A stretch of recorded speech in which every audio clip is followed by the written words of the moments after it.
Welcome to another episode of Encounter Shawnee Mission. I'm Lauren Bray. And I'm Max Smiley. Our spring episode highlights students, teachers, programs, and events in the East Attendance area. Let's begin at Belinda Elementary, where students hosted an art showcase. This event allowed family, friends, and community members to see what students created throughout the year. Every year, Belinda Elementary gets in contact with a company in order to frame all of the art the kids make throughout the year. This can serve as a fundraiser or an art show. This is our art show, and what is really neat is we partnered up with an organization called Artime, and all the students make the art. I ship it down to their headquarters down in Texas.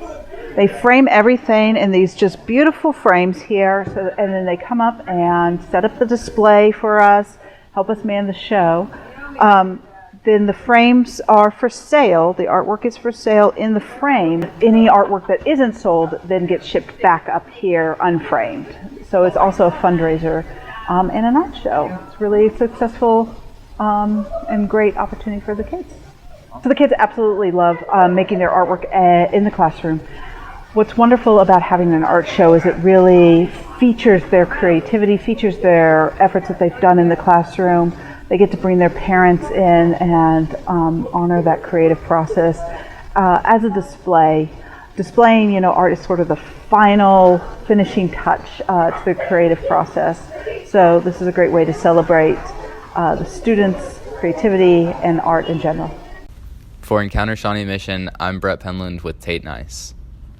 Lauren, the Belinda students really showed off their artistic skills, and you could really see how they improved over time. Yes, it was great seeing the kids excited too. Now we're going to look at the Mad Science program at Prairie Elementary, where students gather every Friday to do some crazy science experiments.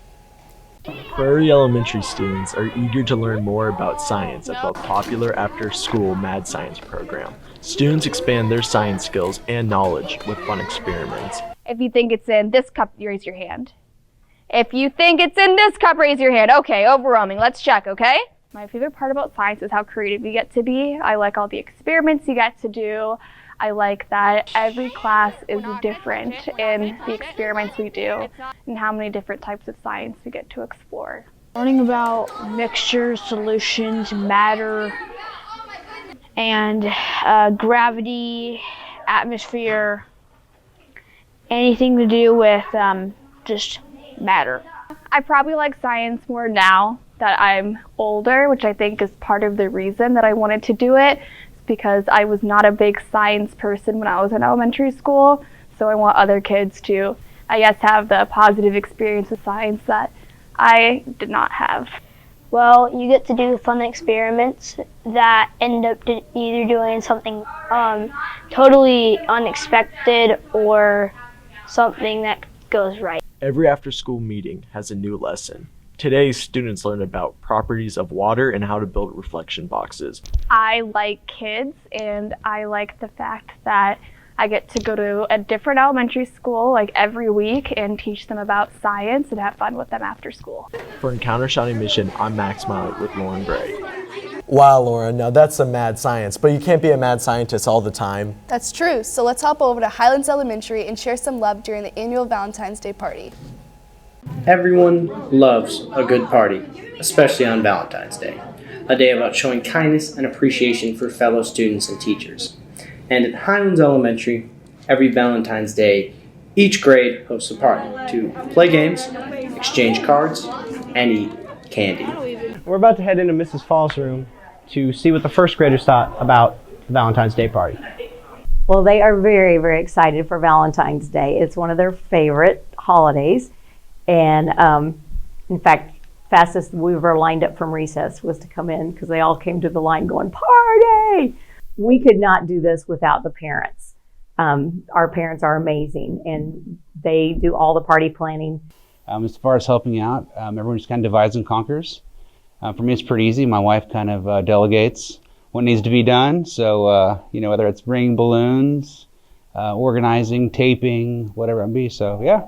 I think the most important thing about Valentine's Day is your family and spending time with them. Well, we usually pass out the candy at lunchtime. So in the afternoon, everybody's sort of just crazy. For Encounter Shawnee Mission, Logan Potter, and Jack Dowd.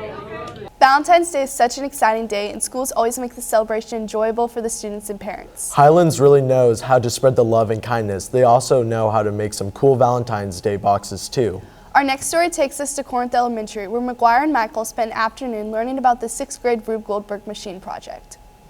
The 6th graders at Corinth Elementary were exploring the laws of motion through the Rube Goldberg machines that were designed to perform a simple task in an indirect and overcomplicated fashion. They created these machines in the past weeks in class. It's a Rube Goldberg project. It's basically to teach or show energy transfers, because we've learned the forms of energy and how energy transfers from one item to another, and we've learned about how it's not created or destroyed, it's just a constant movement. So they were to design a project, Rube Goldberg machine, that would encompass that and just be more engaging and effective than taking a paper pencil test. My favorite part about this project is getting to be creative and just you get to make it yourself. My favorite part about the project was doing the plan for the project. Here's an example of a successful Rube Goldberg machine created by 2 girls at Corinth Elementary by having a toaster eject a waffle, then sliding down a ramp and having the syrup poured for you through a blood pressure armband to squeeze the syrup from the container. The biggest challenge was probably making it actually work. I think it benefits them because students don't love sitting and taking a paper pencil test, so it allows them an outlet of like showing their knowledge through something that they enjoy and want to take part in. And a lot of times on a test, it's just so much the quick knowledge piece and then they lose it, whereas if they're applying their knowledge and having to show how something works, they're getting a deeper level of knowledge. So this is a lot more beneficial, I think, for them. I learned that if you persevere, good things will happen in the end. That you have to be patient because it took a long time to figure out how we were going to actually make it work.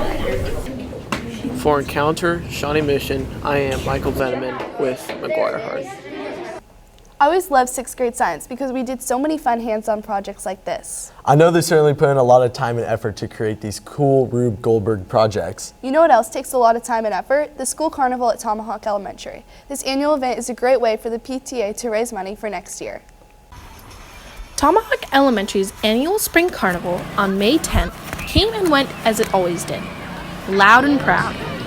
All decked out with a rock wall, cakewalk,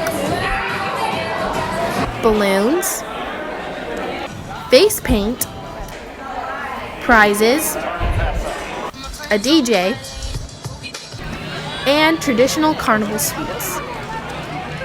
Among the favorite rides were that ride right there, I don't know what it's called, and it goes really fast. The basket passes because you can play on them.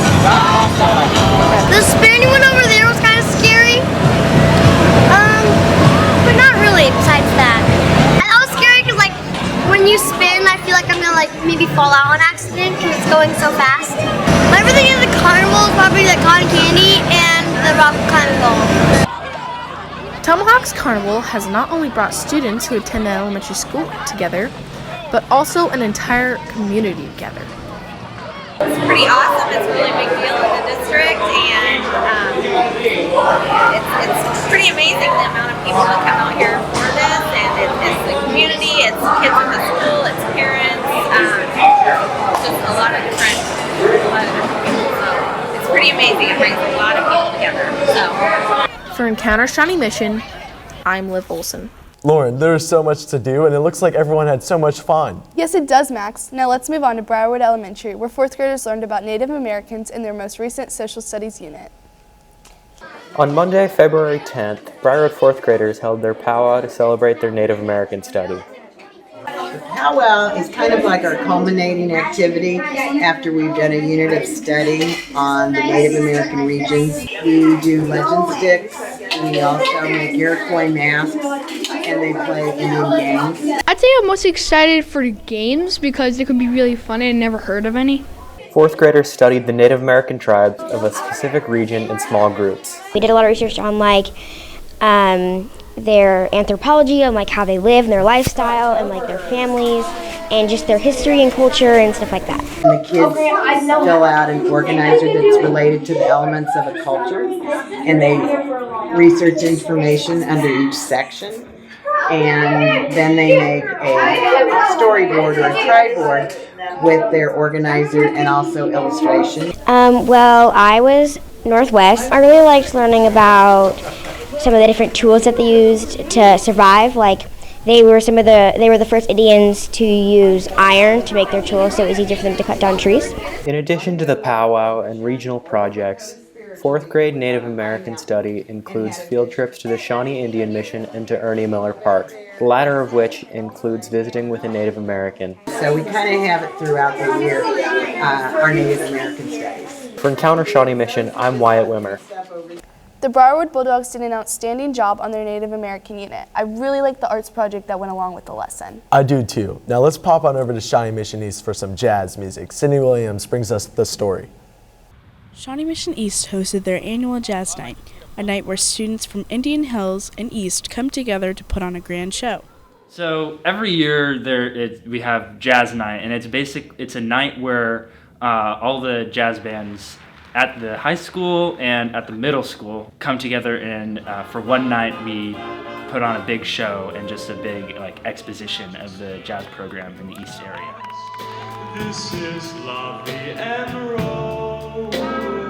I want the middle schoolers to see the pieces that the Blue Notes and the Blue Knights play at the high school level and see these complicated and fun jazz charts, and I want them to be encouraged to keep going in their band career, to be able to one day play these cool jazz charts that we're playing at the high school level. It's a really fun and upbeat atmosphere because we're playing really cool upbeat songs and stuff like that, and it's a cool way for everyone to see other ensembles of different grades and see the progression of people's ability to play jazz has increased once they've gotten older. For Encounter Shawnee Mission, I'm Sydney Williams. They sounded great. I love listening to jazz band and all the fun music. Speaking of fun, our next story takes place at Westwood View, where students participated in the annual Fun Run. The Westwood View students are warming up and are eager to run on this beautiful day at their annual Fun Run. The Fun Run started. Now let's see what these kids can do. It's just fun to watch because we used to do this and it brings back good memories. I just liked seeing all the smiles on my family and friends when I passed them. Letting the kids get outside and get some exercise and seeing their faces on when they get the signs that they win, so that's kind of fun. This year I'm not participating, I'm going to be the judge, so that it's even better. I got the most laps and I got exercise and it was fun. How many laps did you get? 15. Whether students are walking or running, all the students had a fun time being outside today at the Westwood View Fun Run. For Encounter Shawnee Mission, I'm Max Miley and Jack Dowling. Lauren, it's a good thing that the weather cooperated and everyone was able to enjoy being outside. That's true, Max. It's always great to have some fun, but sometimes serious topics are the matter of discussion. Our final story highlights an important assembly at Indian Hills Middle School, where the students learn about issues concerning anxiety and depression. Indian Hills Middle School held an assembly to teach students about anxiety and depression, including ways to cope and how to seek help. He told us about basic types of anxiety, and then he went further into detail explaining different types of struggles people could have at their homes and their family life and how we should, respect them and just try to figure it out. And then he also said if we're feeling any of those, and he said we should deal with it by either talking to someone or just kind of ride with the flow. Nearly 80% of kids with a diagnosable anxiety disorder are not receiving treatment. This program encourages kids to reach out to adults about what they're feeling and ask for help when they have unhealthy thoughts. You should talk to a friend or a teacher or do something that you like to do, that you enjoy doing, like listening to music or playing outside or something. Thank you all. For Encounter Shawnee Mission, I'm Maggie Shutt with Ryan Gossick. Those are important topics to learn about as we get older. I agree with you, Lauren. That's it for this episode of Encounter Shawnee Mission. I'm Lauren Bray. And I'm Max Smiley. Thank you for watching, and we'll see you next time.